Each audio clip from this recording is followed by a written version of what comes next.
Yang cara ni kibai kan maju Aceh tu kan. Selama Naimat Nanggro lewat Nanggro ni yang baik kan maju Aceh. JCTP rata sago kai pasang. Nyo pajak hana pu hana bayi ke rata sago kai pasang JCTP. Hanya pengutli. Nyo ke pu min ji pasang JCTP yang Untuk di pantauannya ini. oh pantau muka mi.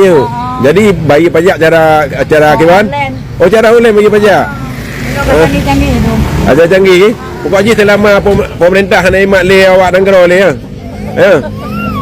Berarti kau canggih no kayak pakai GDP untuk jerat pajak masyarakat no. Era engkau perlukan. Kak jagung. Jadi bagi pajak je. Bagi pajak sih. Selama pemerintah Naimat lewat Nanggro le. Jadi kalau kau mai buka sistem. Nyamban cara je no. Lalu bahan Naimat Nanggro lewat Nanggro le nyamban enggak? Lalu GDP pasang data Nanggro. Gimana nak pengut dalam baik bayar pajak? Oh, nanti mungkin kan mana harus bayar pajak. Ya, tahu mana padu pajak. Pekado dia fikir aku PKH, bangkai IB PKH, dia fikir butuh datang. Yang butuh ji PKH.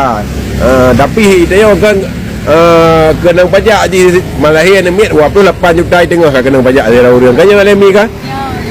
Yang ban berat kan no. Yang ban berat maju kan dia Nanggro tu. Bagaimana pegat teman?